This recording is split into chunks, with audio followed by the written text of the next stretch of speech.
Hey guys, welcome to the channel. Today what we're going to show you is how to take a swarm of honeybees from a tree and move them into a langstroth hive box to be set up in the backyard. Now, as a beekeeper, that terrified me. I just got bees. There's a lot that I have to learn about the bees in my box. If they swarm, I have to go get them.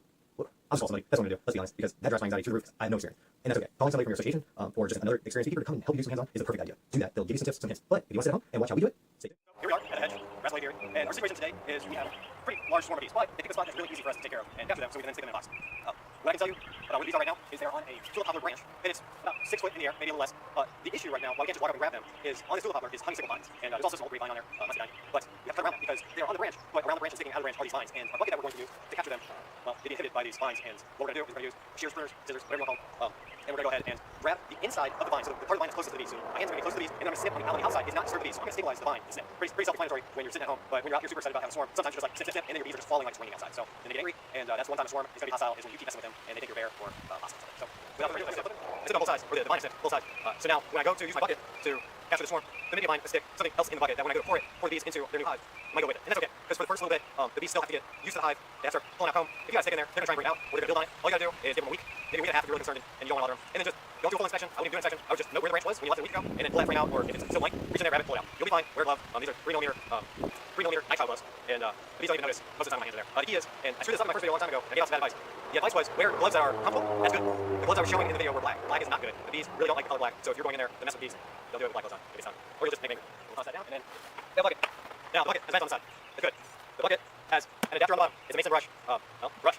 And what we do is we take all the bristles off, and then we drill some holes in it, and put it on the bottom of this.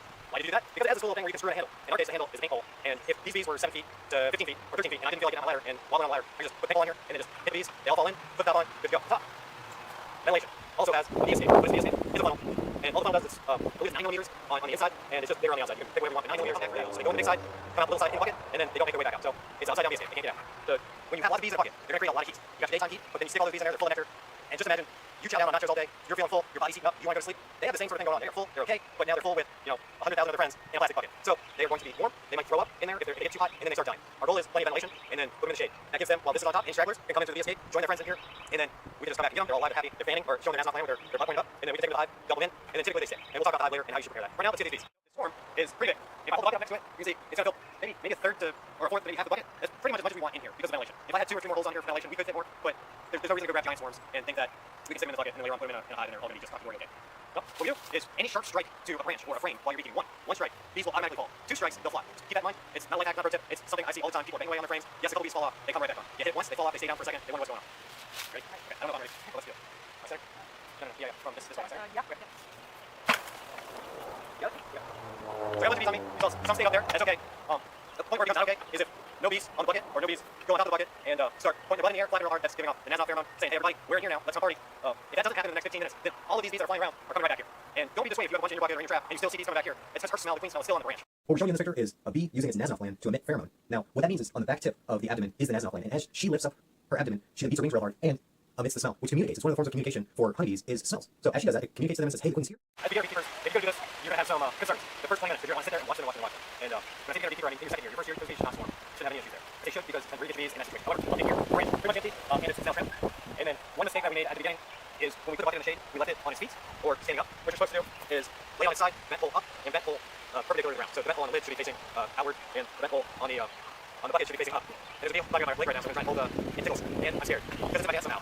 So we're going to take these bees, go to the hive. I'm going to get this guy in my pants, and then we'll be back. Okay, we're at the hive box that we're going to put swarm in, and let's talk about what we've done. We got swarm in the bucket from a tree. All the bees went in. There's about 45 minutes there where we just left the bucket on its side and let the bees climb in. We got our hive stands that we built here. We got a custom hive box. And by custom, I mean, I got bored one day, thought I had a good idea about making a hive where you put an awning on the front.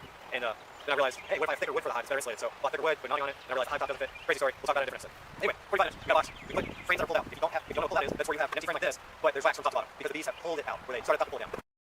So the bottom box has wax that pulled out. This top box, as you saw, 2 empty frames on each side. I'm going to dump the bees in the middle so that they actually go into the box for one, and then if they so choose to climb down on the cone and start filling it. And then what I'm going to do is have my beautiful wife come over and she's going to put frames on top of the bees. Now we're not smushing them. What we're going to do is we're just going to rest them on top of the bees, and as the bees go down or move out of the way, those frames will start to go down and settle, and we'll be good. Then we're going to put a cover, a top on, we're going to call it a day, and then there's no reason that they should really leave. If you want to increase your chances of it staying in the box, put a frame of brood in one of the boxes, preferably the bottom one, so that the queen stays at the bottom, and then you can turn your top box into a honey box. Why we went with 2 was because the size of the swarm was medium high to high, or big. The 2 boxes, more ventilation, I did not want these guys working and growing up and having problems. So healthy hive is going to make us all happy. So without further ado, we'll do the action, and we'll let you know, honestly, if we got some somehow. So we're going to take the bucket, we're going to lift it up, and we're just going to look at the hole, there's a ventilation hole here, and some of them have rolled back towards the bottom. I don't want to just flip it and then just have them all fall on the bottom, and then they're flying again in the bucket. So I just kind of want to slowly tip it over, right?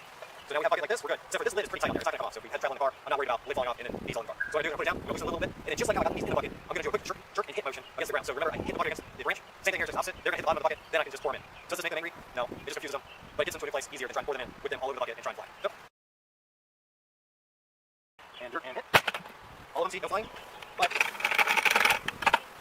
we got most of them. We have some flying. Are they landing on me? Surprisingly not. You'll see your bees start coming towards the top because they see the light and they're going, yeah, I want to get out. But they'll start smelling the comb here in a second. Especially when we put the inner cover on. Our inner cover has a vent and a feeder hole if we so choose to feed. It's something that I did year one, or we did year one, was go ahead and put in some feeder holes. So if we had some hives that were struggling, we could feed them and then we just wouldn't pull honey because they're struggling. It doesn't make sense to weaken them more.